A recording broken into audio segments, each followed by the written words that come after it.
Okay. Yeah, I have this question about the Starship Voyager itself. I don't really think it's Mandela effect, but I just something I didn't notice before, It's one of them things. Right. But just wanted to ask somebody that might know. What do you got? I'll throw it on screen share here. And of course, I researched into it a little bit just to figure out what it apparently is. The Star Trek Voyager, I don't remember, of course, not that I necessarily knew, but I don't remember this freaking hole in the front at the top. Oh, the round thing? Yeah. Yeah, I don't recall that either. I mean, I don't know. I was watching the intro to the show and I'm like, what the hell is that? It was like the fourth episode I watched, and I noticed this thing here. I do remember like a split in this ring around it. This is the phaser bank. So Voyager has a dual phaser. I'm not a hardcore like sci-fi guy, a little bit, but I know some basics. This is their, and it looks a little big, but this sort of empty hole area is their sensor array. So it makes sense, I guess. I don't know. I don't totally remember it, but it makes sense. There was probably something in between these two phaser banks. The hole in the middle that I thought, I'm like, what the hell is that? A docking bay? The docking bay is in the back. No, it turns out that it is, and I'll screen share this info because I went to sort of a quote unquote official website for all the Trekkies. We prefer Trekkers. I'm kidding. Trekkers. Used to be, yeah, back in the day. That's what it used to be. I have been watching a bunch of Voyager lately. Here it is here. Okay, so I guess this one will do. Number 25. It is the auxiliary navigational deflector. So the regular auxiliary deflector is number 26. It's the big front end that's like red and blue in the bottom area that points forward. Right. That's your regular deflector, navigational deflector. This is apparently an auxiliary navigational deflector, which makes a little bit of sense because the saucers, top can separate. Which I don't think I've ever watched any episodes where Voyager has done that, but I don't know. Yeah, it's just weird to me that it's like, what the hell's a hole in the front end of the top? Yeah, that's funny. That big thing. I made a model of that back in the day, and I do not recall that. I think I had a model of every ship. Yeah, you built one? I built all kinds. I built the Deep Space Nine model, man. I was a geek Trekkie. Wow. I was going to own my own starship. God, I'm so mad outer space ain't real. We don't know that. We don't know that. We don't know that from some of the stuff I saw today. Those stars, I'm telling you, they are not suns with planets revolving around them. That's something that was shown to me. I don't know. Right.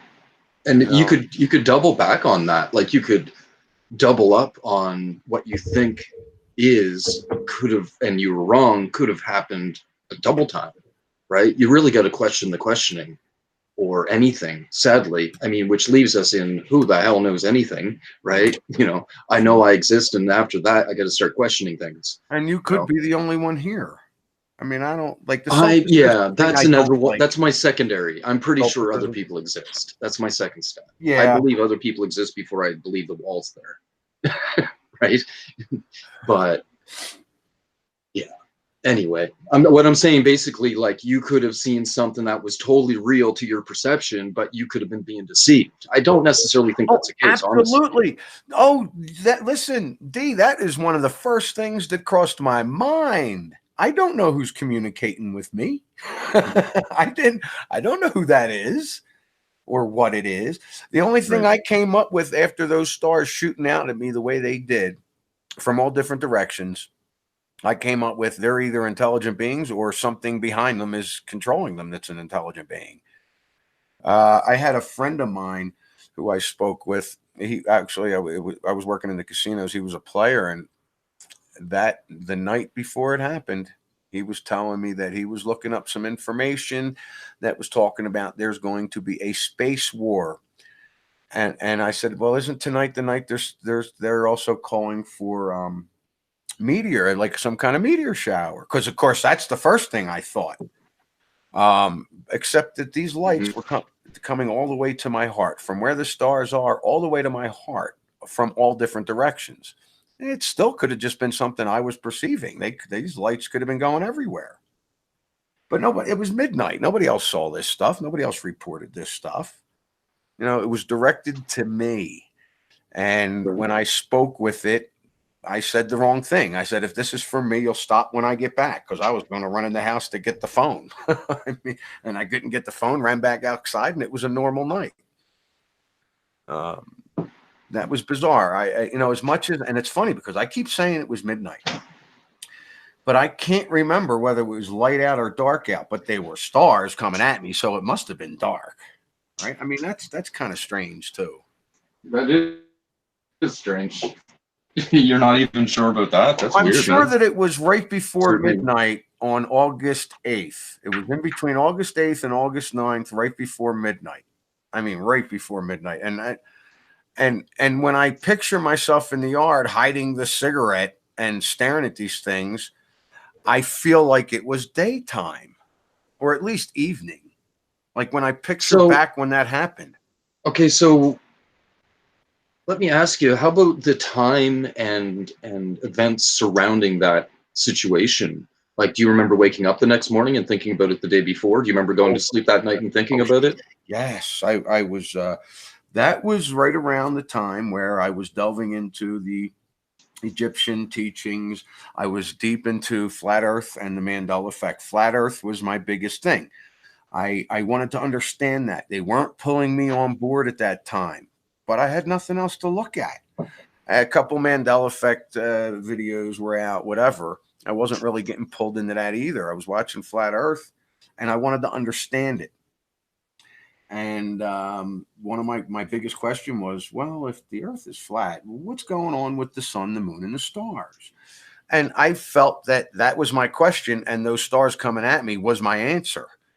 You know, that's because that was my biggest question. As a matter of fact, I remember looking at some flat Earth stuff, reading the Egyptian books were on my bed, and I said, wow, it hit me. I need a cigarette. I grabbed a cigarette, walked outside thinking, I don't know. And I'll bet anything these things are UFOs. And that's when I walked outside and I raised my hand in the sky and I went, I'll bet you're all just UFOs. And that's when the first one came right at me. So this was directed at me. Did anybody else see it? Probably not. I mean, this, you know, and it's funny because I was looking for my phone in my pocket, could not find it, went into the house to look for it real quick, could not find it, ran back outside. The sky was normal, and I put my hand right in my pocket, pulled my phone right out. Of course, I think I forgot to write that in the book, the whole apex of that story. There's a possibility that what you witnessed was only really witnessed by you. Like, in other words, it would have happened kind of outside of time that you were aware of, and nobody else would have been. Isn't that neat? It was such an epiphany that I didn't know, and that they just didn't seem like suns billions of miles away with planets revolving around them anymore. This was a big epiphany for me. This was an awakening. This, I mean, I remember the excitement, and I also think all the excitement in my body could have triggered that experience because I was excited when I realized it just hit me. I don't know what it is. That's when I kind of jumped on flat Earth saying it's not a ball. I'm not going to say it's flat, but I'm saying it ain't a ball. There's too many things here pointing to it can't be a ball. I mean, it was their science, so whatever. But yeah, that's a good discussion. I should get into it sometime with some people. But Ron, you're a flat earther too, aren't you? Generally, no. No, you're not. No. I'm in between. I'm between the two. Yeah. Yeah, because we don't know. I don't know. Even when I talk to people, I said something today. I think it was at Awakened Saint, and I said something about, you know, just generally saying something about being flat. And he went, "Oh no, we don't know." And I went, "You know what? I stand corrected. You're absolutely right. We don't." I definitely believe that we don't rotate. I believe the Earth's the center of everything, and everything rotates around us. Right. So I Physical. agree with that with the flat earthers, but I don't think there's an impenetrable dome separating us from the Father. I Yeah, think there's a firmament, but I don't think it's a solid impenetrable. I don't think it's a firmament like they think it's a firmament. I don't think doesn't that space limit? is fake. I think it's real. But so I sort of split the fence with two of them. Yeah, I always figured that limits God. We put a dome on it. Right, right. That's separating me from my Father. That ain't real. No, I can't go with that one. There's nothing. Jesus broke anything. If there was a firmament separating us, Jesus took care of that either way because he connected us back. Man, it's a shame we weren't live on YouTube. How are you launching this? Are you going go live now or are you scheduling? Here's the thing. I don't know what's going on. I think it's probably scheduled. This is going to go up later. I think Well, still we're though, not live. I thought we were. when I do mine, I schedule them. I think what's going to happen is this is going to go up after we're done because it's. I'm trying What's to your find schedule, out. time, and date? It's saying resume hangout on air, and it's freaking locked. What? That's weird. A lock? Yeah, you guys have been talking a lot of good stuff. I was like, man, I wish we were live. I thought we were. That's why I kind of started off. No, it ain't on YouTube anywhere. I mean, we could be, but I don't see it on Suso's channel. I don't see it either. Well, I'm publishing it now live. I don't know if it's going to actually come up now. This whole new system, I'm just not getting it, I guess. Well, why don't we It's live now. We're up now. We're live. Everybody just missed the first 20 minutes or 15 minutes. That's all. It wasn't that long. We can get into it again here. Yeah. Yeah, we got plenty of time. 20 to 11. I'm not doing Dark Wolf's Den until noon. All right, there. I see the live now. Yeah, me too. That was all my fault. Yeah. Cool. Good to you. All right. Yeah, take it from the top, Noble, with the Voyager. That'll actually be on here, but I have a Voyager thing. That is actually Voyager and Chakotay. Noble, do you know who Chakotay is? Yeah. He the native dude, kind of. Yeah, he was the catalyst for Fiona supposedly finding this stuff. They were talking about Mandela or whatever. And then they started talking about, hey, just randomly, didn't Chakotay die? Oh, right. I remember her talking about that. And the thing is, I remember watching it. To me, it could have been the first season, possibly early second season. I remember thinking, wow, why couldn't they kill off Neelix? Why did they have to kill off Chakotay? I wasn't real happy with the character. I didn't think he was bad. To me, if they were going to kill somebody off, it should have been the Neelix guy. He was just who needs a cook? Right, he was a nudge to me. I don't know. And I remember serious. That's a trigger for me. And I remember the face paint.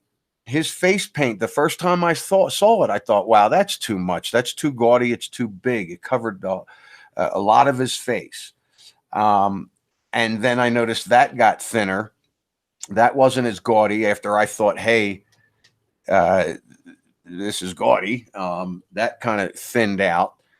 And then I came up across an episode where he was dreaming or something, and he had a gigantic, ugly tattoo all over the half side of his face. And I thought, wow, that's close to the way I remember it when he first did it. Yeah, I'm just wondering if anything had changed throughout the seasons, or even in the case that he died, was there an episode where he did die, but then it turned out, it was a different reality or a different timeline or whatever they do, right? They mentioned that he's dead at the end of the season. It's like the last episode, 7 of 9's looking over his grave or something. The other Mandela effects for that show was I started to watch it again, looking for Mandela effects because I watched the whole series. Well, the first season has 8 less episodes, and those episodes are now in season 2 and 3 mixed up because they only have, I believe, 13 episodes now in Star Trek Voyager. But when I first saw it, it was 21. And I noticed some of those episodes have been moved over to 2. Now, that's not to say Netflix didn't move stuff around or that they didn't change it.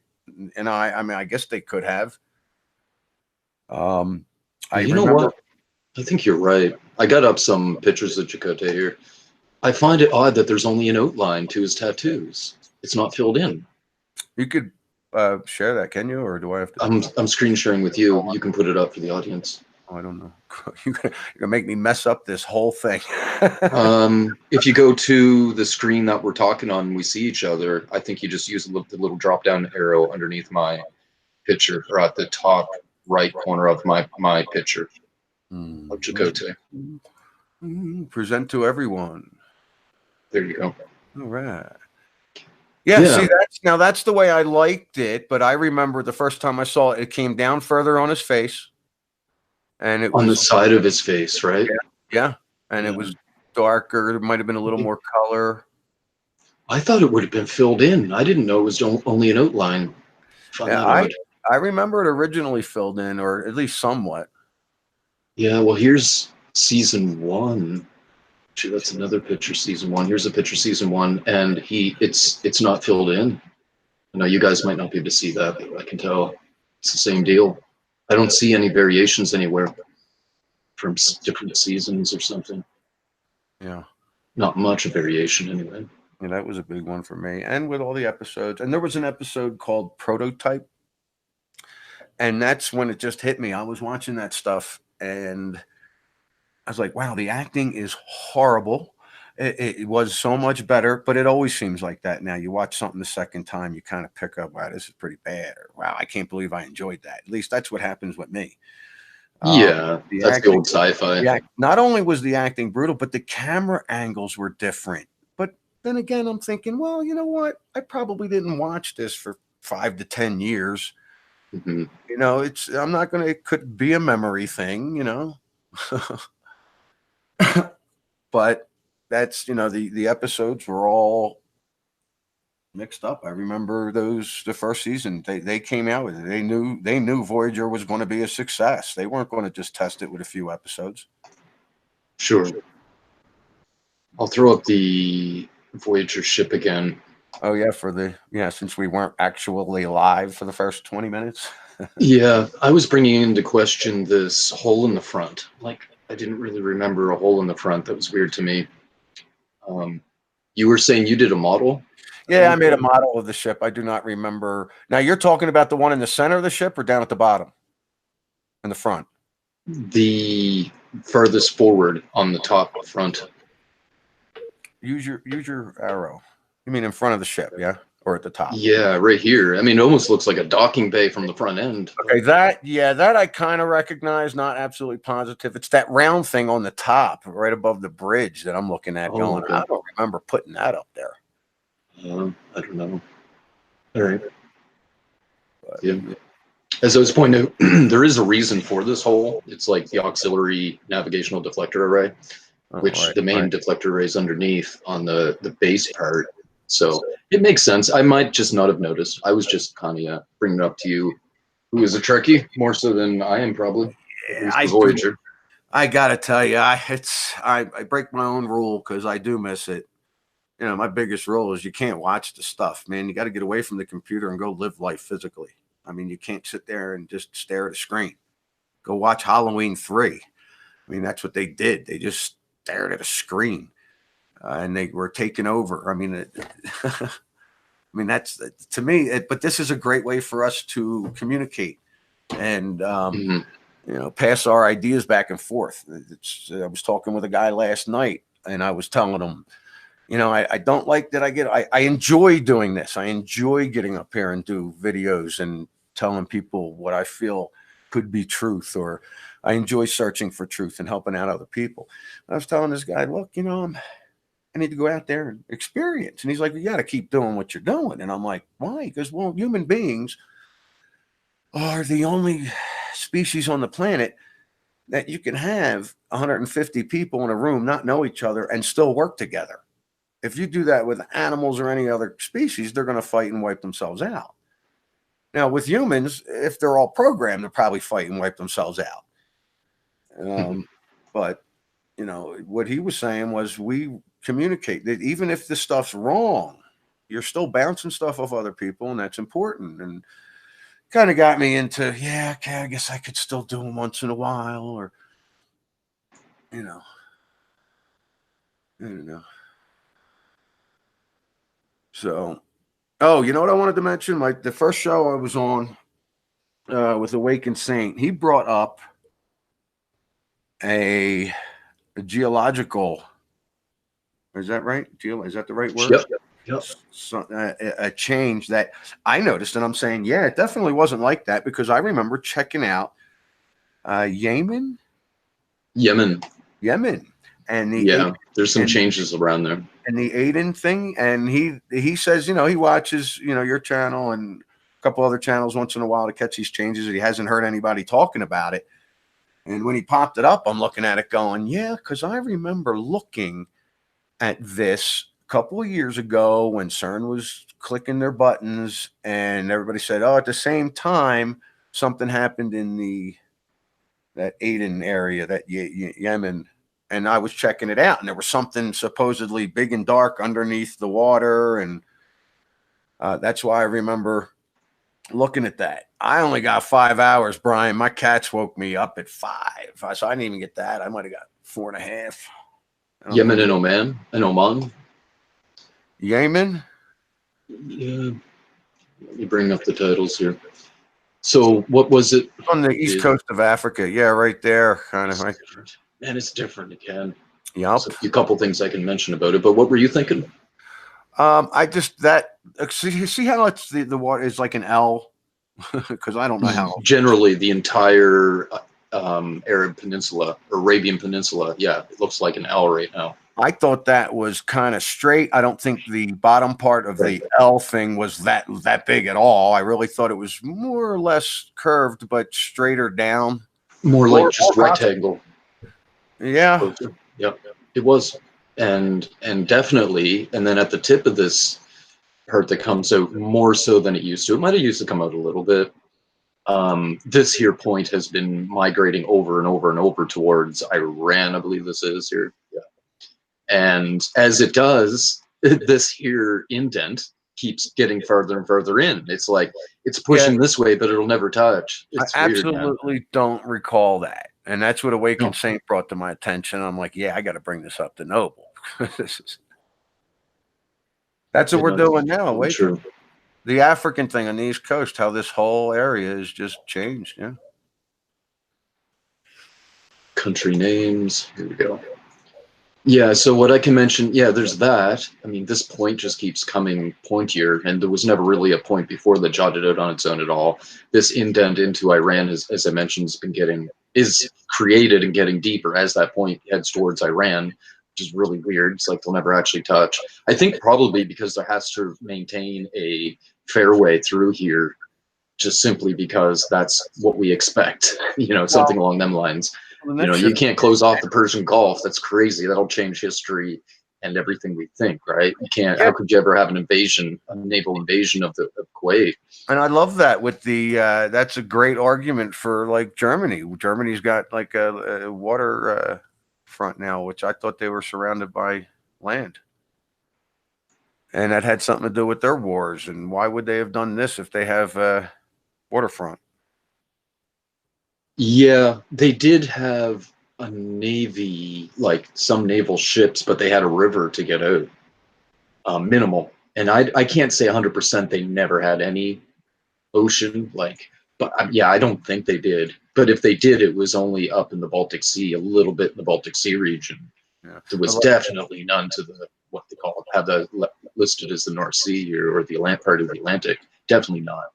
Yeah, a lot of those countries, totally moved around for me. One of the biggest ones for me is Korea. Korea was down by India for me. Okay.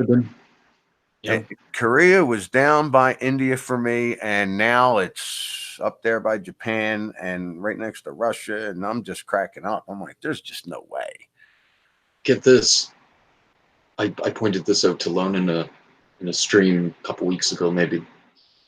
Because I did like for me, Japan moving was like point blank in my face, you know, turn my stomach. What's Japan doing way up here, especially directly across from the Koreas when it's supposed to be directly right off the coast of China?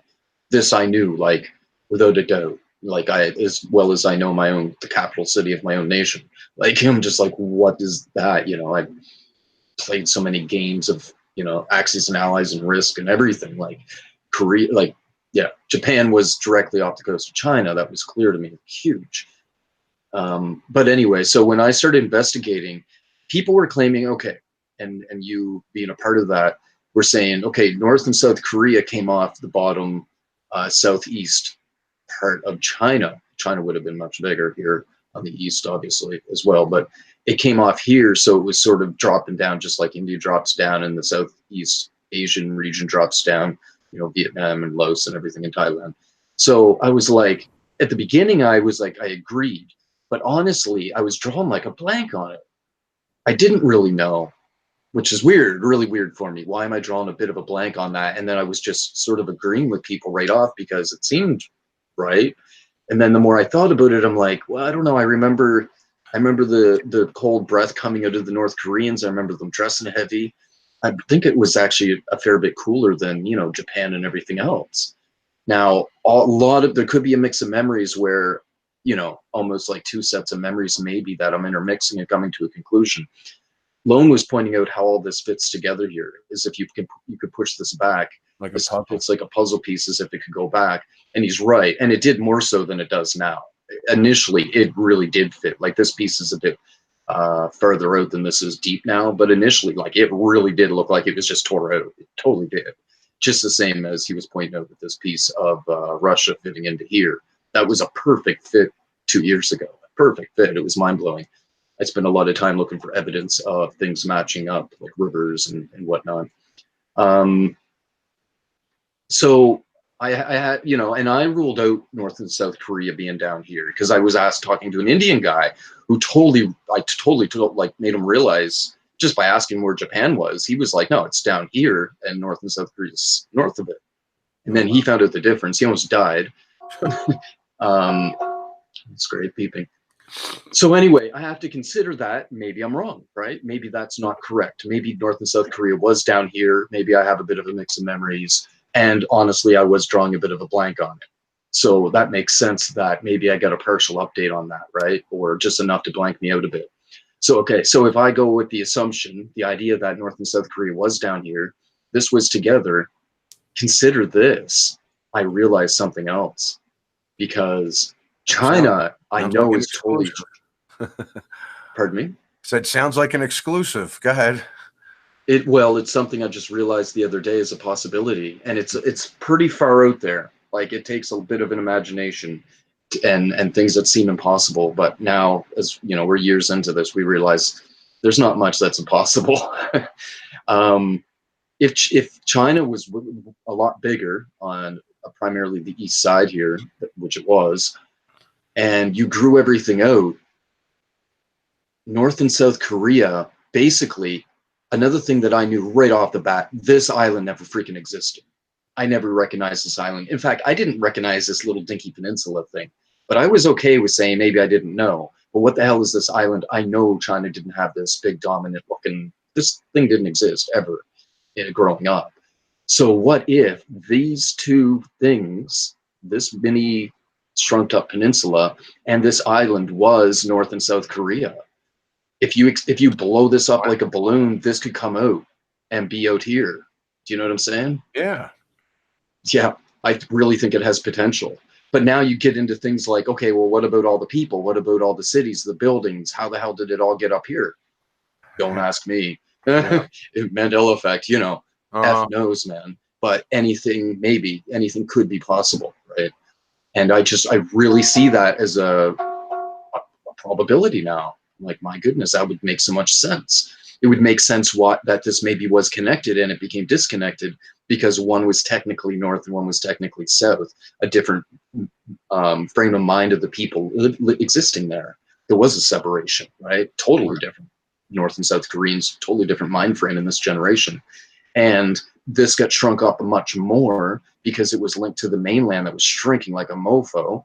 And this held on to its size a bit because, one, it wasn't attached to the mainland. Two, they were a little bit happier people, which the North Koreans or South Koreans would be compared to the North, right? Much more positivity than the negativity here, so to speak. And so this took on more shrinking because of that. There is all, you know, I have other reasons to think that. But anyway, that's my one of my ongoing theories here.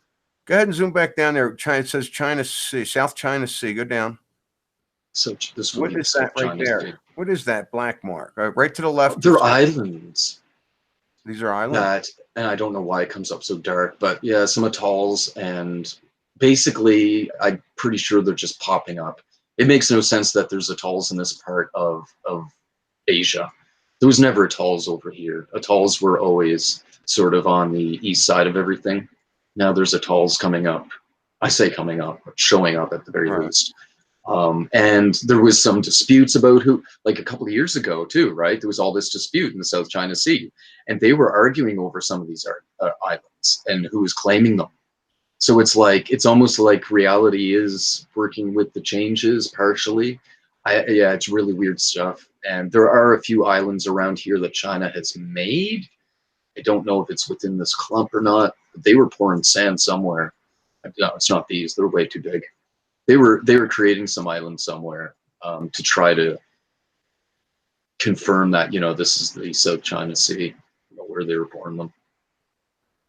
And or adding on to maybe some. Hey, brother, I don't want to cut you off, but Bubbles in the chat said, on one of those islands, if you scroll in real close, you'll see the flower of life in the sand.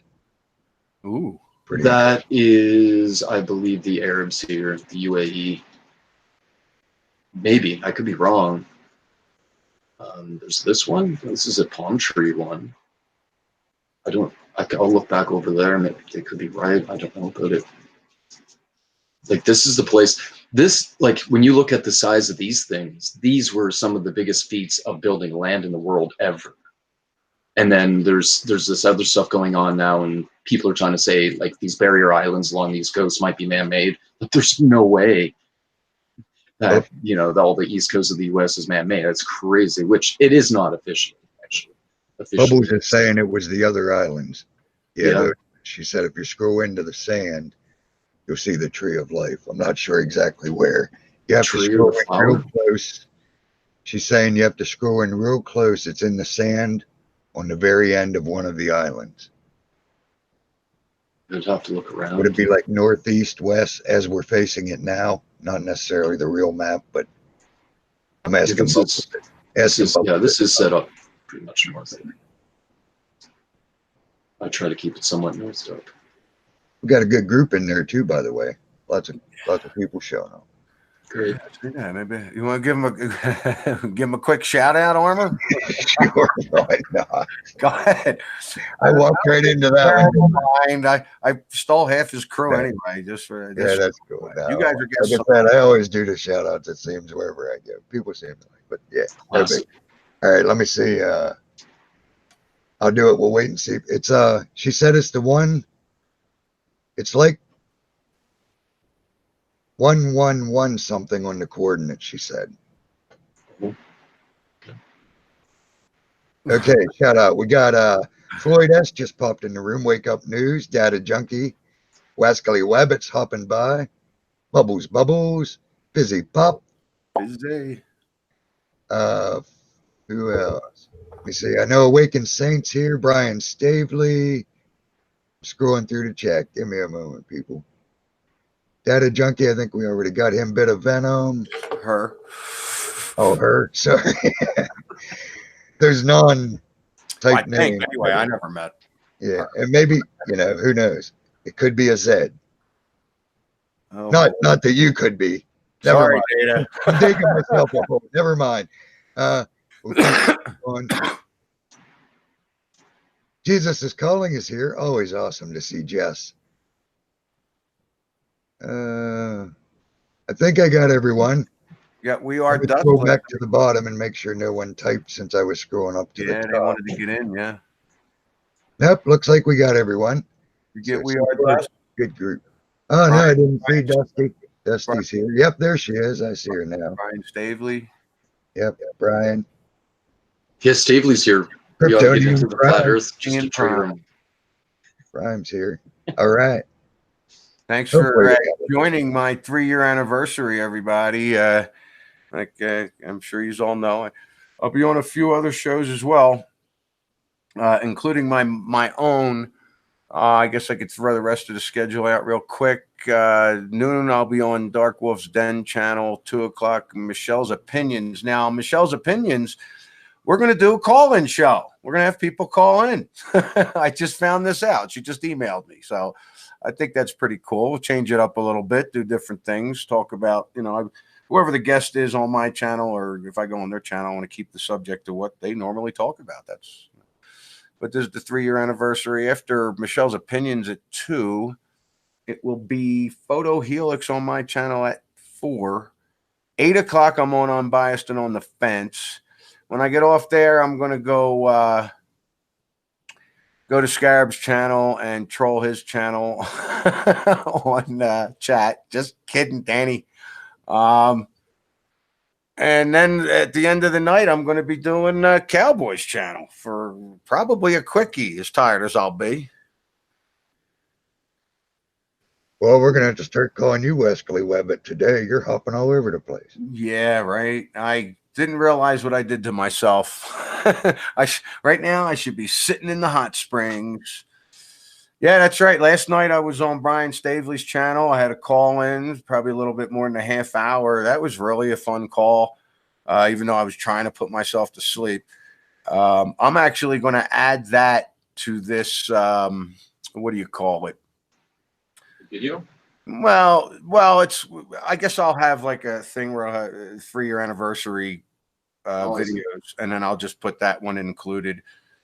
I was on Scarab's Performance channel 2 weeks ago or a week and a half ago. That was actually a really fun episode. I did an experiment with snow. If you guys haven't seen it, that was a lot of fun. That was crazy. I'm glad you all had fun at my expense. But it was crazy. They're trying to burn a snowball and it wouldn't burn. It wouldn't even leak. It was just creating a hole, burning inside. Yeah, Lost in Space, 3 years of posting, but I've had the experiences for a little bit over 4 years is about when I started to notice it. I can't even say early 15 because things were happening and I was just losing it. You were posting for 3 years now? I've been posting, YouTube videos for 3 years. And what I've done is I've taken a page out of Brian's book and my buddy Jazz Sinclair's book, and I'm doing re-uploads. I'm making them between a half hour and 40 minutes long. I've done the first one and the second one. I'm going to do that until probably do 16 and 17, 2016, 2017, and just stop there. Because there's a lot of things early on that I say that is quite frankly mind-blowing that I'm still talking about the stuff now. Just the ideas, I'm like, somebody asked me, because I said once or twice that when someone dies in your life, they're dying for you. It's my theory, opinion. It makes me feel better that they're off in their own timeline experiencing me, just a different aspect of me, and I'm not really there. I'm conscious here. I'm not conscious there. We may fall apart there because I died in their timeline or they died in my timeline or whatever. And it gets so intricate. It's just it's almost pointless just saying it. Is it a cop-out? But isn't it a cop-out saying, oh, they're in heaven. It's okay. You'll see them again someday. That's a cop-out too. So, for me, I'm just like, hey, somebody dies, they're dying for you, but they're still interacting with people. And then somebody's like, well, how are you in all the bodies, or somebody else is in my body? And I'm thinking, no, it's just another aspect of you and you're just not conscious of it. Now, that's just my thoughts on it, my theories. That's Discovery Man. That was my very first video. If you actually watched the I was looking because I didn't believe you. I was like, I don't remember you being out until after I was looking a bit, but I guess I didn't notice you. Like, I didn't watch any of these ones back here until see how short they your are. Ruby Tuesday. You see, Sure.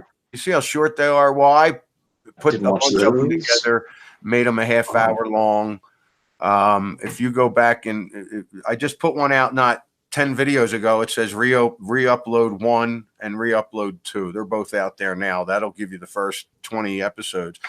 Today, I'm also going to be putting out my 20 least hit videos, which are a lot of the early ones, and Right. my 10 top hit videos at some point when I'm eating dinner, when I'm taking a break, probably after Photo Helix. I don't know. We'll see. But yeah, and it's so I'll tell you. I rewatched it. There it is right there. April 6th. See the one that's light blue? April 2016. You see that one there? Oh, yes. Sorry. No, yeah, that's re-upload 1, and the other one will be the July at the top. Right, it was. I just put it up this morning. Re-upload 2. I rewatched those to make because I don't want to put out bad stuff, but at the same time, this was my history, and my ideas and views did change. So I'm not going to change stuff and take stuff out. There are things I wish I didn't say, but there are a whole bunch of things that my jaw drops and I'm like, I don't remember saying that. I don't remember thinking that. I look at my demeanor. I look at the weight changes that I'm going through. I was going through back then. I'm like, wow, I can't believe I lost that much weight. I wasn't that big. I wasn't wearing those glasses. The Ford, it's on, let's see, Suso Reloaded 2. The Ford video comes up where I first experienced the Ford change. I would swear that's not the shirt I was wearing when I made that video. But I don't know. I looked at it. It's the first thing I noticed. I said, no, I've watched this several times because people talk about that with me. Yeah, the curly Q was on the top. I've never seen it before or after. I walked into this cigar shop, walked back out. I've talked about it. I've watched that video. I swear that shirt changed. Really? I'm not going to swear to it. But yeah, that's inside re-upload 2. But that black and white shirt, I thought it was a different shirt. I'll tell you, there is one possibility I can consider, and even though I still would think there's other things going on in the mix, but in order to have them go with a multiple reality possibility, for me, and it's very similar to something you were just saying, where it's sort of it isn't another us; it would be a part of us. Yes, and that's the only way I can consider it, hand in hand, and more importantly, with the fact that it wouldn't be like a sci-fi idea where there's multiple realities that are free flow. It would be that the only way I think it could be is if it is another fracture of us and reality revolves around us, not necessarily individually, but as humans, or maybe as human as a whole, whatever. But in any case, reality would have to revolve around us, much like a dream revolves around a person. Because and actually I think reality does revolve around us right now, so it does fit for that. There are some all right possibilities to me that could be, I guess, but that's the only way, because otherwise nothing, the odds of me existing, the odds of you existing, the odds of our parents getting married, the odds of humans even existing, or whatever, if you wanted to go with science, official science right now, most realities I wouldn't exist. In fact, pretty much all of them I wouldn't exist, right? Let alone another version of me, let alone Star Wars movies franchise, let alone, it's just statistically the odds of finding another reality that would be so close and only little differences it's not possible.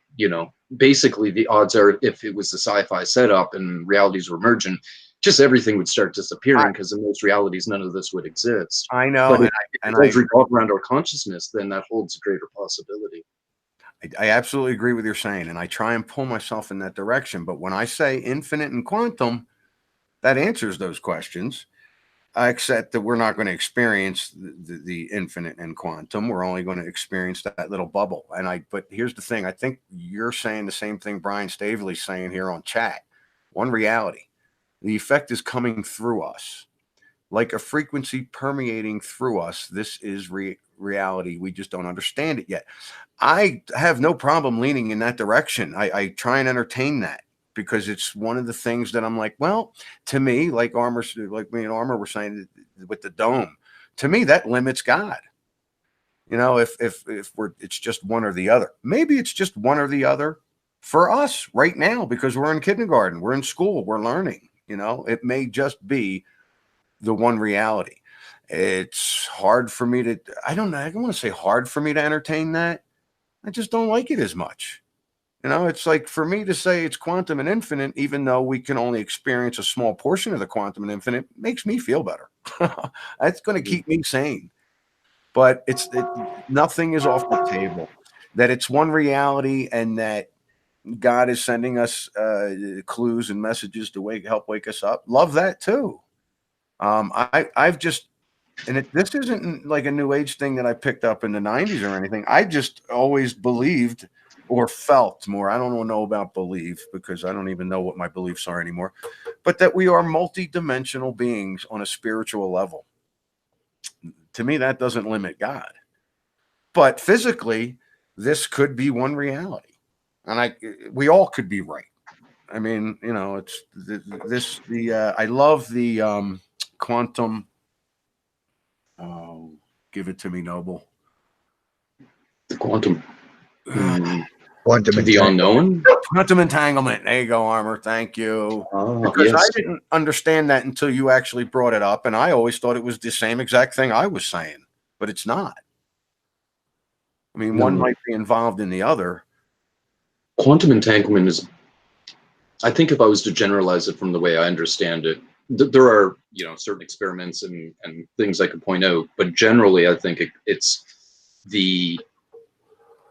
how things are linked on a sub level, quantum level, you know, but things are linked and have effect on one another in the energy realm, or perhaps you could say the spiritual realm, or, you know, in a shift of a different dimension from the physical.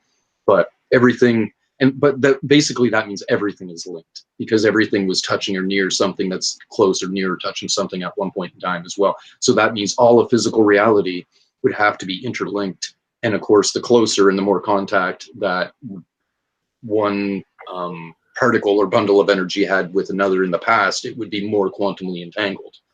So therefore, everything is quantumly entangled. Just some particles, quote unquote particles, far more than others. Could that explain my scar changing from underneath my left elbow to underneath my right elbow? No, not really. Okay, because that's not that I know of. That is something. That is one of the experiences that happened to me. Doc, it's under my left arm. Do your experimental stitch. I'm not going to forget that. I'm right-handed. It's under my right arm now. There's two things that come to mind with that. I mean, even if it happened to me, my two guesses would be, one, I have to question my knowledge and memory on it and whether that's legit. I hate to put that out there, but that's something I do for myself every time. I think you have to. And then I would question it also, but it does fit hand in hand with a lot of other things in Mandela world that we've been noticing. Is there's a lot of shit, and I'm not going to get into examples, but there's a lot of stuff that's just inside out, upside down, and backwards. Yeah, Lost in Space just said they have a tattoo switch. Right. So there does seem to be almost inversion. Sorry, Brian. Go ahead. I was just going to say I'm waiting to see if one of my tattoos move. Yeah. So far, they're all staying where I put them. So we'll see. That would be a mind blower there. Oh, I only found out about the scar because I was reading on that Mandela effect site when I was in Mississippi. Somebody said, yeah, my scar on my ankle switched legs. Somebody else said my tattoo changed dates because they had their mother's date, which was their birthday, the same day. Her mother died on her birthday. Her and her friends all put that date, 4 of them, I think, on their arm. All the dates changed from all their tattoos. That was something I read on that site. And I'm like, oh, no way. These people are nuts. Of course, this is after Orbs told me not to eat meat and stars told me they weren't suns with planets revolving around them. I'm saying these people are nuts. They got to be. So I went ahead and went in the mirror and I thought, oh, let me check out my scar. I'm looking under my left arm and I'm like, oh, cool, it healed. That's really weird. because I haven't looked at it in a while. And then I went over to my right arm and looked underneath, and I said, well, holy cow. And I think I sat in the corner for a while. And it was the next day, I think, that's when Christian Bale came out of the TV. So, of course, I forgot all about the scar. You know, Batman comes out of the TV, asks you what you're waiting for. Yeah, you kind of remember that. Yeah. And I'm still trying to picture how that happened, because I listened to myself in these other videos and I word it different. And I'm like, that's not how I would have worded it. You know, that's, you know, in the video, I say that they stared at me. And I kind of remember thinking, first off, I kept saying he when I was talking about my daughter, because I wasn't sure if I really wanted to get her involved in this stuff. And I was talking to a friend, not my daughter. That was about the movie that she told me about. And then I was talking about Christian Bale and coming out of the TV. And I'm thinking, I didn't say coming out of the TV. I said 3 characters looked directly at me, staring at me and asking me what I was waiting for. And I'm like, I remember the stare now, but I remember them coming out of the TV. I'm like, I guess I didn't want to say that. It was an early video. I didn't, you know, I was already sounded crazy. You know, there was a lot of things I think I was holding back on. And there's a lot of things I don't hold back on. You know, I have questions. I don't know the answers. If I ever insult anyone, I am so sorry. I don't mean to. These are just my ideas. You know, I don't think you've ever, well, I don't think you've ever insulted anybody. I have, likely. I get pretty passionate about ideas. Funny enough, I learn other possibilities, and then I learn how much I don't know, and then which leads to, there could be massive amounts of things nobody would even have what you could just say, an inkling of a concept of, for all we know, right? What do we not know? Well, we certainly sure the hell don't know that, right? So there's just, sadly, you have to leave yourself open. I say sadly because it can lead to, you know, too much of it, and focusing on what you don't know can lead to chaos and deception when you start believing whatever because you don't know, right? It's just, it's risk. It has its risks, both psychologically and in what path and decisions you make and effect you have on yourself and others. So yeah, it's a hard thing to balance, knowing that you don't know and yet not going like retarded, you know? Yeah, I think you got to pick something that you stay sane with, but that's great that we're talking about it. I mean, it's important. It's great that we found each other, you know, and I think the people that really need to or really should talk are people that are butting heads with their ideas, because that's probably the people we need to get. I've been trying to get a couple of other, I was going to name names, I'm not going, a couple other channels to chat with other people that don't know each other. I realize we each probably have our own personal cliques. See, I think that's a big part of what's supposed to happen here myself. You know, I've said it before on different channels. I think we all need to listen to each other's perspectives, no matter how far they are from our perspective. I think we all have a little piece to a very big puzzle. And until we're willing to sit down and start putting that puzzle together, we ain't never going to figure out what's going on. Yeah. I don't think one clique has all the truth. I think every clique has a little bit of truth. So yeah, I definitely think we need to hear differing opinions. That's why I love what we do on Dan's show. And, you know, we have everybody on, we have callers. It's great because it's awesome to hear everyone's opinion, whether you agree with it or understand it or not. It's something for you to put into that memory bank to help you figure out the giant puzzle that we all just got a little bitty piece of. Yeah. And that's probably the problem. We need to listen, because everybody wants to talk. Nobody more than me. But we need to listen. And that's what I did. I haven't said in one of my videos where, like, Noble taught me a lesson. I don't know if you saw that video. I was like, yeah, Noble taught me a lesson because I wasn't listening. And then I said, wait a minute. I backed up and listened and said, you know what? I don't know. Yep. Yeah, absolutely. We've got to be open-minded. Like I said, I remind myself all the time that I don't know nothing. Yeah, but how are we not open-minded with the stuff we've experienced? Yeah, with everything we see, yet we still have our... How are we not? I mean, how can we sit there and ever... I mean, now this is a topic I'm going to talk with Dark Wolf's Den with. And I got to find out exactly where he stands on what his beliefs are before I get into the questions, or what he feels is going on. Because I'm not sure. But there's, and I wanted to get into this, personal Mandela effects. Do you guys believe people can have personal Mandela effects? Sure. There's lots of things that people know of and whatnot, and their own memories that nobody else has. Okay. Do you think people can misremember things? Yeah, I also think people are being manipulated in their memories, so therefore a lot comes into question. Yeah, because now somebody will pop up a Mandela effect, or what they believe. Hey, I found a Mandela effect. Half of those people jump on it, whether they're sure or not, because they're going, yeah, that's how I remember it. And just, right away. I try and take a step That's back. awful. It is. And one of the things that Dark Wolf brought up, and that's what I want to talk to him about, is the Grand Central Station, Grand Central Terminal. He's stating that, he looked it up and it's always been terminal, and he had his proofs that, but what he proves his reasoning for saying, look, somebody planted this. This isn't a real Mandela effect. Now, on a mass scale, that may be true. On a individual scale, it may be. And that's, it may be a Mandela effect for that person, and they might have just put it out there, and people might have just jumped on it because it's the Grand Central Station. It just seems like such a natural thing to say. And we could, for all I know, we were talking about the real Grand Central Station, which is the train underneath Grand Central Station or something, or Grand Central Terminal. There is a Grand Central Station right near it. When I heard those things, I don't live there. I don't take those trains. So when I heard it, I just could have assumed. So I don't know. I don't really. There's a lot that comes into play there. So when you were referring to personal Mandela effects, I didn't know you meant something like this. So this is something that it's not personal in their life, like their personal little world, like their bedroom, right? This is out into the world. So a Mandela effect that somebody sees and other people don't, yes, because of what memory they have of it.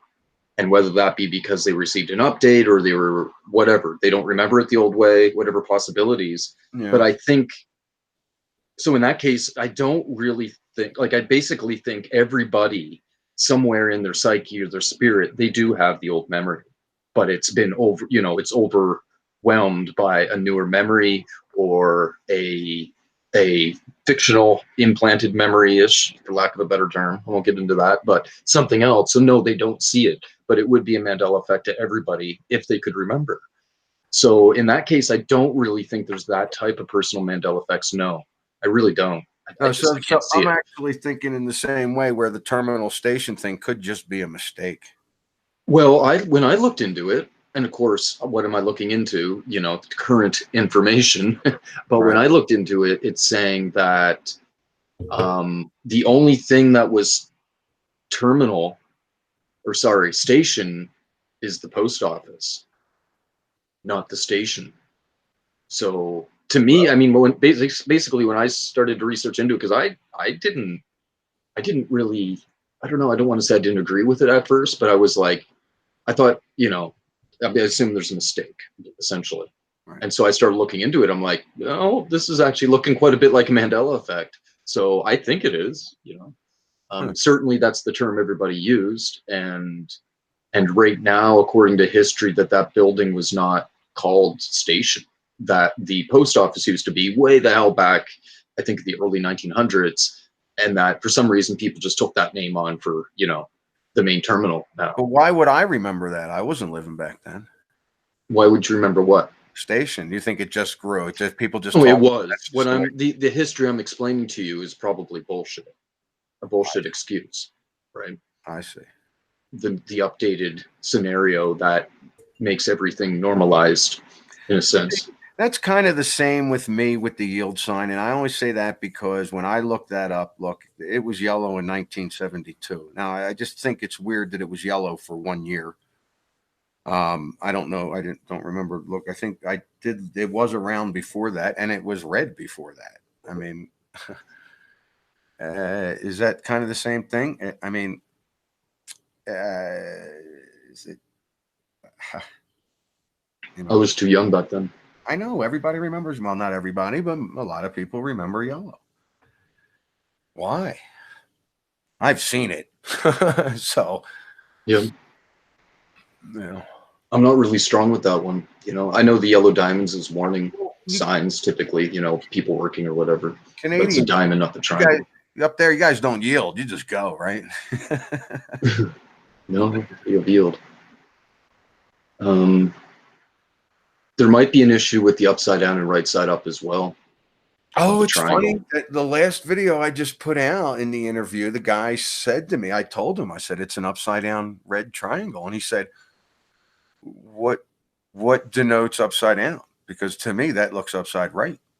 And I thought, wow, upside down triangles. Now we're What talking school did you go to? right. Now we're talking symbolism. And I'm like, well, and I'm like, I guess a triangle doesn't have to be upside right or upside down. I guess it could be any way. I guess that's like a square, kind of. A square would be exactly the same, but the triangle is going to change. Yeah, well, typically the point, one single point pointing directly straight up is a right side up triangle. And I'm pretty sure 95% of the population would agree with that. Yeah. No, there is no proper way, but obviously, you know, when you draw a triangle when you're a kid, that's the way you learn to draw it. Listen, he was a pilot. I had a lot of weird conversations with him. It was so hard to listen. It was a good guy, great guy. He's going to bring me footage of the Terminator and not the movie, because that's what I said in the video. I said, why are you bringing me movie of the Terminator? So now he's gonna go fly and videotape the Terminator from light Look to at all the dark. fucking yellow that come up. What's that? Well, I said, look at all the yellow that comes up now. This never used to happen. No, it never did. Now all this yellow. We would have to dig and dig and dig to find some cartoon version of this. And listen, it was a diamond anyway. It wasn't, for me, it was the diamond, and it said yield right in the middle. It wasn't even an upside down yellow triangle. I haven't even ever seen this. A yellow diamond for us, and again, I'm in Canada, so it's a little different, is a warning. Like right here, this is a warning that there is a yield sign ahead.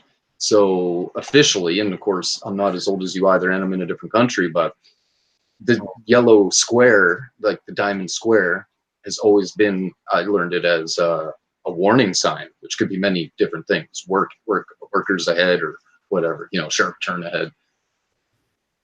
But I've never seen this before. The square diamond as a yield sign. Oh, that's saying yield ahead as well. Sorry.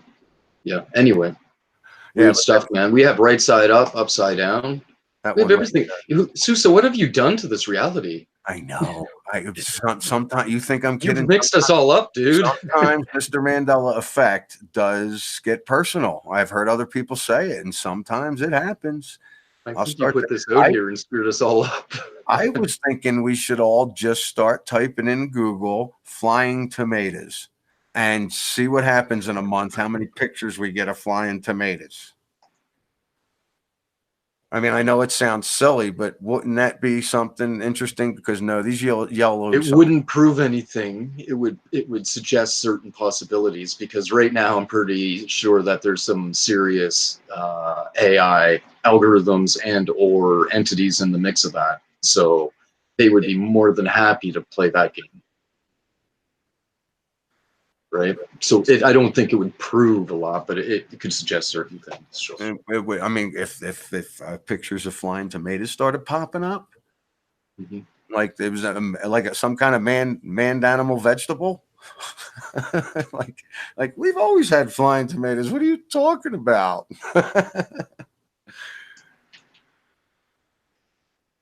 Say I'm always waiting for the sky to change color. Well, it's always gray here now. So 3 years, when you first started up, who did you see on YouTube, or who did you see that you don't see now, or what was going on there with the channels? Because apparently you were out a little bit before I was. Great question. Yeah. Jesse Spots was the one that really opened my eyes with the whole, not the Berenstain Bears. I still didn't know what they were. He did a Cuba video. They showed up for me in 2012, so I kind of did know what they were. I just wasn't affected by that. And then it was Sex in the City, right? And Interview with a Vampire, and that was the one. I'm like, there's just no way. I was attached to both of those through an ex-girlfriend, and there was just no way. I knew for a fact. And Oh, I gotta have to go to my channel and check some stuff out, because I have a list of truth seekers here, and some of them are way back in the beginning. I will say Always Thinking. I think she was back then. For sure. Also Curious. Oh, she might have come up later. Oh, where is that one? Look, it's gone already. Changing Matrix Right. was one that I listened to early. And Something Feet. I can't remember her name, and I don't have it up here anymore. Why is that? Something Feet.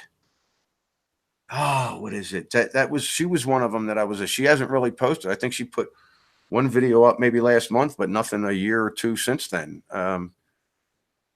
And I don't know why I can't seem to find her.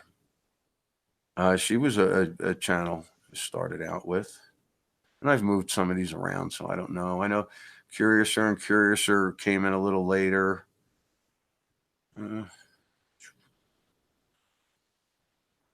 Yeah, Jesse Spots is the one I always bring up. I don't see that other one, but Changing Matrix was definitely one. Oh, wow, you got me thinking. How about Chris Curtis? Do you remember him being around? Chris? He still is a little bit here and there, but I do not. No. I'm finding, look, I found a couple the other day, and I don't know why I don't take note of them, but that have been channels that have been around a while posted about Mandela effects, and I've never seen them before, and I'm looking for that stuff. So, of course, to me, I'm going, yeah, that's a Mandela effect. Somebody's calling me from Colorado. That's probably a bill collector. Yeah, I had a hard time in the beginning.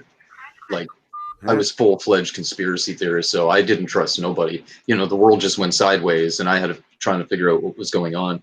So I remember very, very early on, the only channels that, not the only ones I watched, I'd watch most of everything, but the only people sort of behind the channel that I felt that they were legit, Not saying the other ones weren't, but I felt enough that I could depend that they were legit, was Dan and Chris Curtis. And the reason was they both had like 1,000 or 2,000 subs.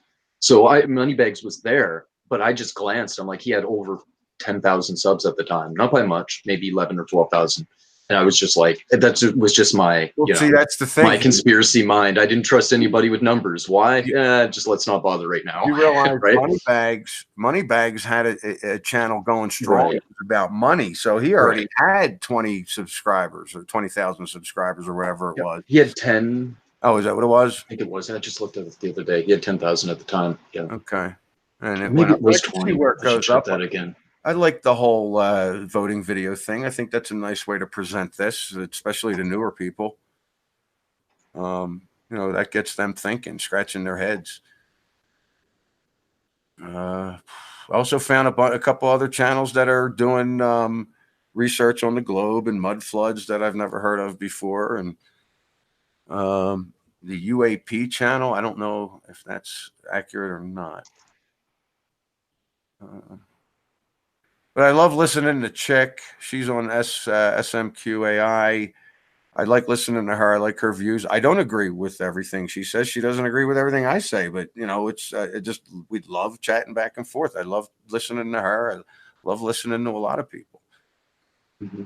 I don't think anybody's ever going to get it right. But you're right. We got to piece this puzzle together.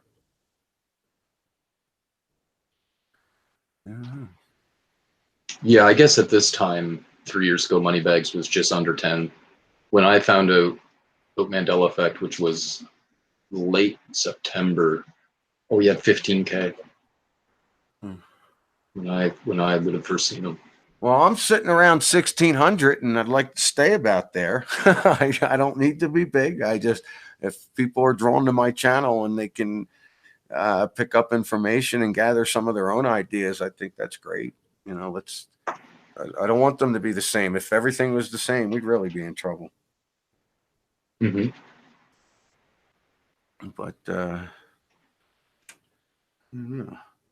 we're going to be ending this soon, so I can go rest for 5 minutes before I'm on Dark Wolf's Den channel.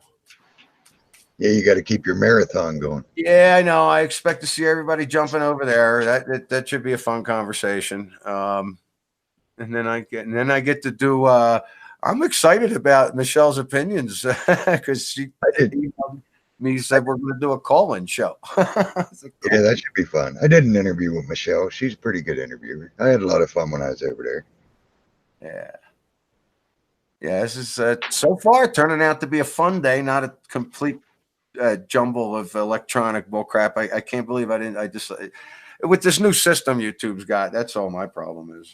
I just had to get used to some of pushing the right buttons. Yeah, they changed it around a bit, for sure. Noon Mountain Time, Brian, on Dark Wolf Den's channel. And then Michelle's opinions at 2:00 with the call-in show. 4:00 Photo Helix. 8:00 Unbiased and on the Fence. Looking forward to that. There's who is it? Oh, don't do it.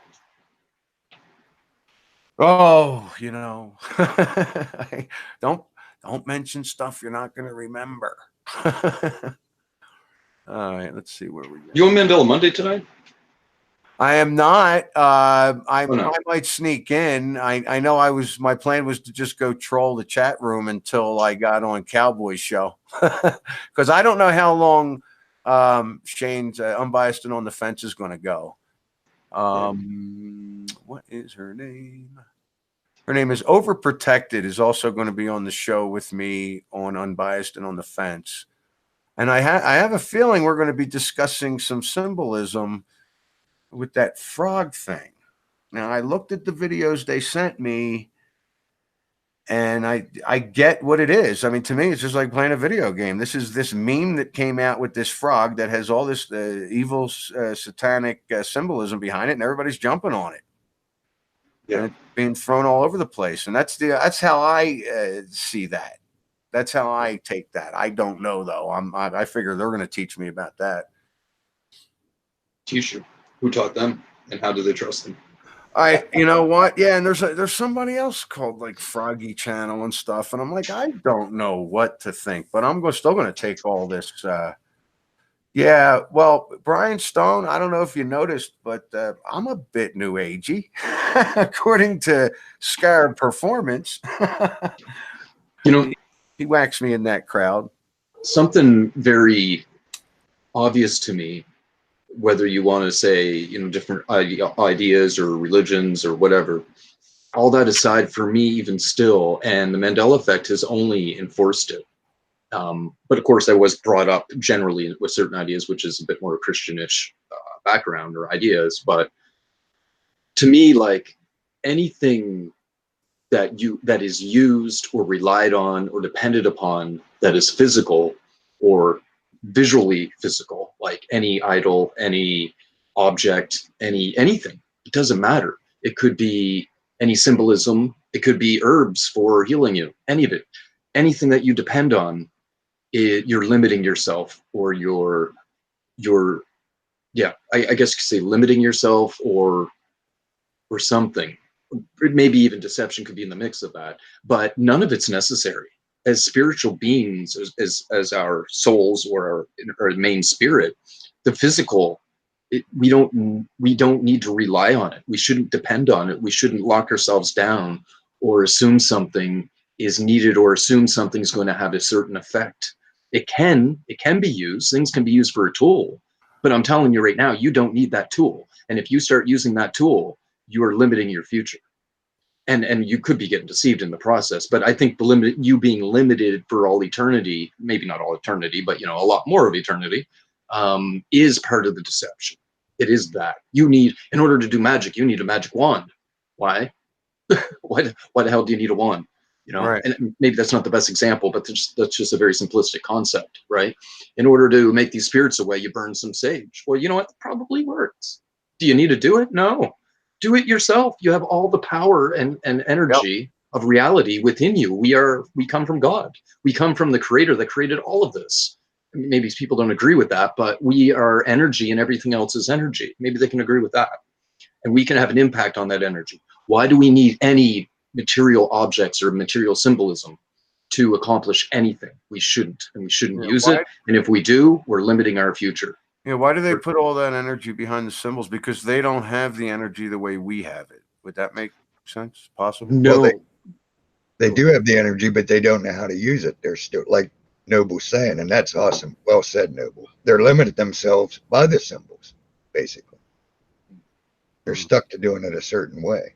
I see. Yeah, look. So there'll be someday, although you may have more quote unquote ability or be able to achieve more in the now, in the future, other people, maybe I could say like myself, probably not, but whatever, other people that don't rely on physical idols or objects and symbols are going to bypass you, just poof, blow right by you in the quote unquote race, right? Or, whatever, not a race, but you know what I'm saying, right? Because they're going to be tied down to the physical, what they feel is necessity or the need or the requirements of something for a catalyst or something for power, which it is there because a lot of times these symbols and items, they were empowered, quote unquote, by certain ideas and actions from generations prior to us, just like a spell, right? They have spells. Why does a spell work? Because someone wrote it and put the idea into that, and more people used it and expected that outcome. And therefore, yes, it works, but you don't need it. It's retarded. And you could say you're cheating. I don't know. I'd go that far to say that, but you should learn to do it without it. Right, and maybe you shouldn't be doing it in the first place. We're That's limiting it. They limit themselves by doing it that way. It's cheating on top of that. Yeah. When it comes down to, like, say, a battle situation, while they're trying to find their sage, we just do it. It's basically, that's an easy way to put it. While they're trying to find their magic wand, like Noble said, you don't need no magic wand. I don't have a magic wand, but I do have used sage. And like he said, that all works because that all has been given power. So yes, it works. It's the way it traps people into doing what they do. And your belief behind it, yeah. Yeah, it traps you're stuck at your belief when we're way more than anything physical. It's just like I say with my crystals and rocks. I always say, well, I can feel the energy in these things. I can't always interpret them, but to me, crystals, stones, minerals, rocks, they all have the energy that I already have inside of me, and all they're doing is reminding me. That's yes, but you shouldn't even rely on it for that. That in itself is a little bit of what I'm saying, right? Yeah. And yes, you have way more inside of you than all the crystals on the planet put together. Why? Because you came from the creator, which created everything, right. And you are linked to all energy of reality, which you potentially could have an effect on. Not that you should run around affecting it, because we don't know what we're doing. It's very risky and very dangerous. If you are going to try to do something, and if it is for the good and or for giving, you should look to our creator, or the true creator or the source creator, for guidance to do that properly, so that there's not a kickback of a mistake, because we really don't really know what we're doing when we go messing with things. We don't understand the energy and spiritual realm. We truly don't. We don't know jack about it, honestly. We're starting to get little glimpses, more so now than ever, I think.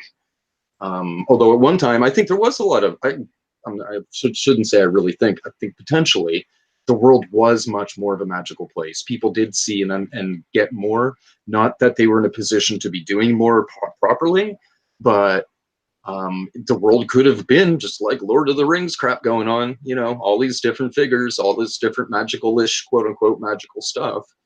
And maybe it was, quite possibly it was, Well, and like Brian says in the chat, the Bible warns against witchcraft and sorcery. Yeah, absolutely. I agree with that. We're not saying go out and practice magical wand stuff without but yeah, what the heck was you just saying? I was going to lead up to something on that, but I got that comment and it threw me off.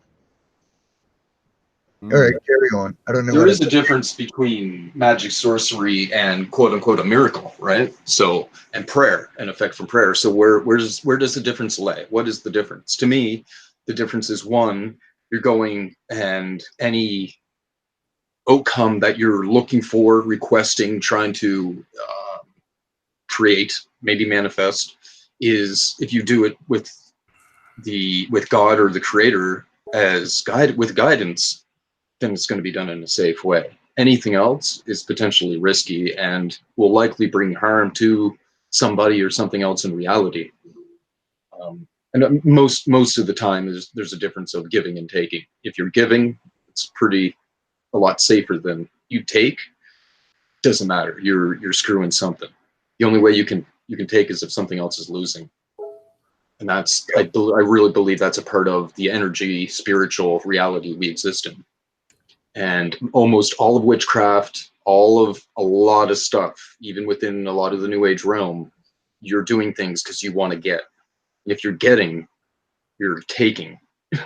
You are screwing something or somebody, and you won't understand or see the connection because we see things from a logical, physical perspective. But in the energy realm, you're causing bad outcomes. And if you knew, you wouldn't do it. That's a New Age thought. Is that what you're saying? Well, the link there, the reason why I brought that up is because a lot is, you can manifest your own reality. You can get what you want. Stop getting and start giving. Right. When you get what you want, someone else is losing, whether you realize it or not. Is that true? I really think it is, yes. I believe so. You don't think there's just enough out there for everybody? There is. Well, yeah. Because everybody can give to everybody. You see? Ah. It's how the energy's changed or whatever. I don't know how to put that. It's how it's done. If it's done properly or not. And I don't know what properly really is. That's for, our creator to show us or help us, guide us to do that, or assist us. Yeah. And therefore you could say, okay, well then that's a definition of a miracle, right? But I mean, it's just a different label. A miracle, to manifest. Well, there's different ways in how you do things, and different way things affect different things. And I guess one could assume if you were Christian, then a miracle would be more of a proper way, right? But then again, in Christianity, more or less, relatively, most of it is the assumption that a miracle comes from God and you had nothing to do with it. No, actually, you did have a lot to do with it. One, you asked for it. Two, you were actually probably involved in it more than you thought because you were putting that intent out there. And so both sides are not, I don't know what, practicing properly, let's say. Although on the side that people are taking and getting is certainly a lot worse than just someone relying on God to do it themselves and not realizing that they are playing a part in that.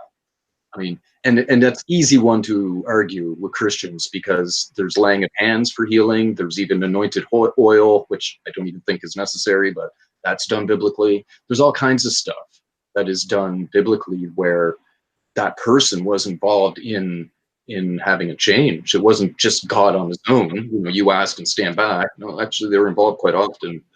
But anyway, I'm done rambling. So. Oh, that's fine. I do want to end this in a second. Armor, you got something to say? Yeah, I just wanted to say to go on what Noble's saying and what I know what you believe in about manifesting our own reality for the better. Hope I'm right. The way I tie it together. And like I said, I agree with everything you say. We just use different terms. I've said that since the day we've known each other. You consider it manifesting your own reality. I call it praying. It's the same effect in the end.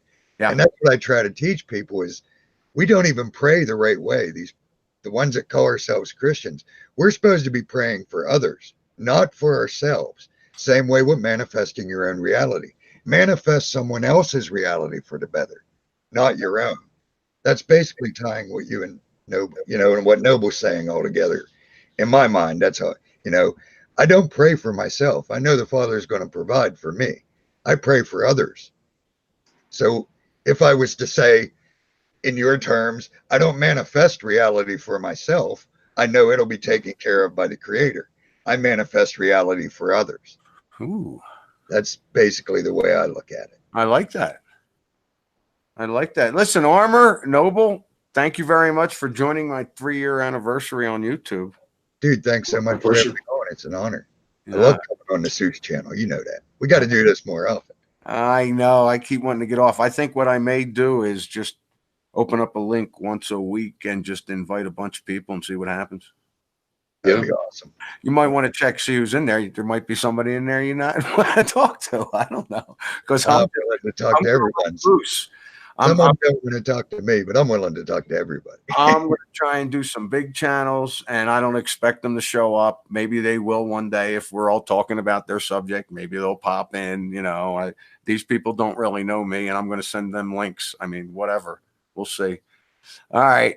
I got a couple minutes. I get to relax before I jump into Dark Wolf's channel. Guys, thanks again. And who knows? Maybe I'll invite you in one of the other shows.